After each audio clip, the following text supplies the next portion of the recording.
Deborah Day. She's a film director and writer from Canada.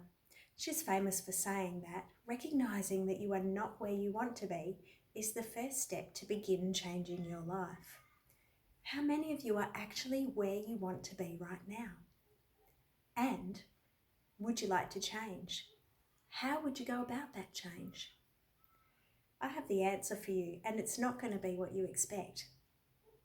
In my life, I found myself in a situation that I didn't want to be in, and I didn't really know how to change it.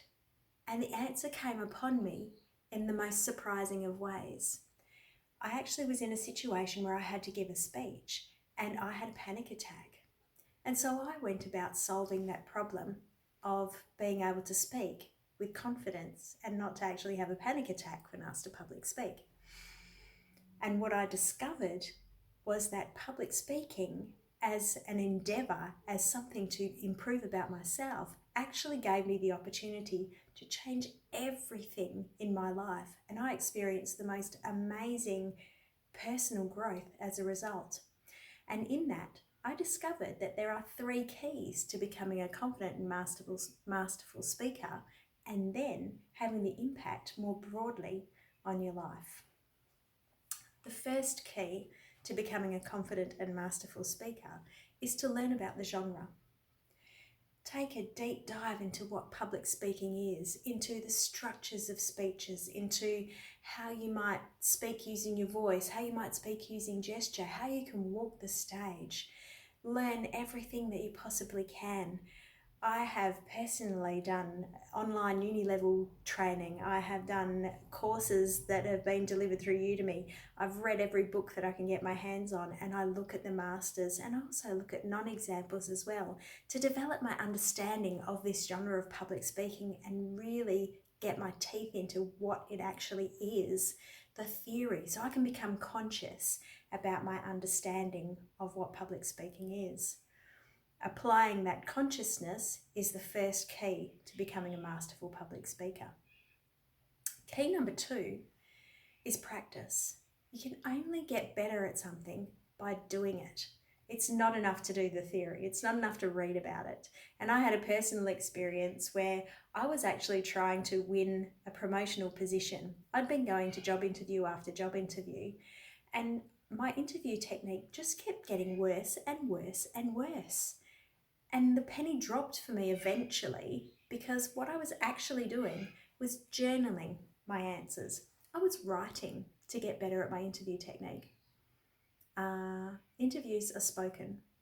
When I actually figured that out and lined my daughter's dolls up and only used very brief notes in a brainstorm to help support me with my answers, I got better and I won the very next job that I went for.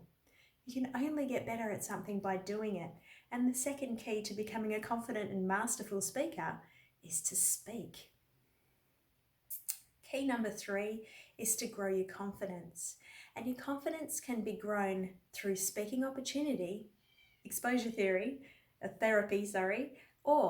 and it can be grown through more general techniques that actually bring confidence to your life more broadly.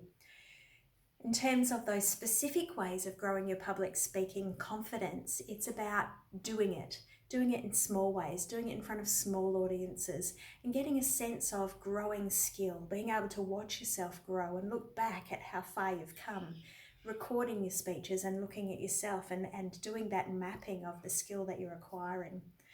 Join a Toastmasters club, join Angela Tomlinson Speakers, take those opportunities to speak.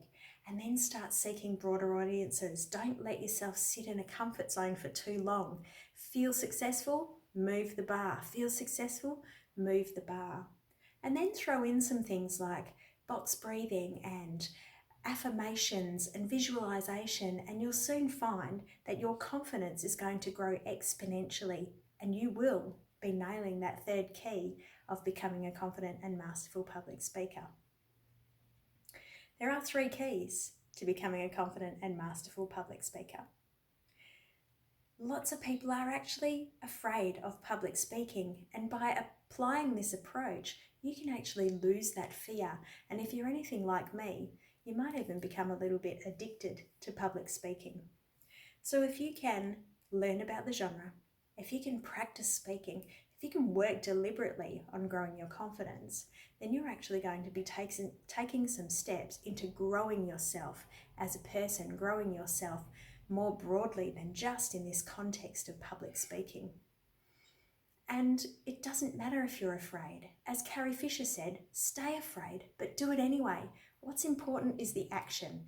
You don't have to wait to be confident, just do it. And eventually the confidence will follow.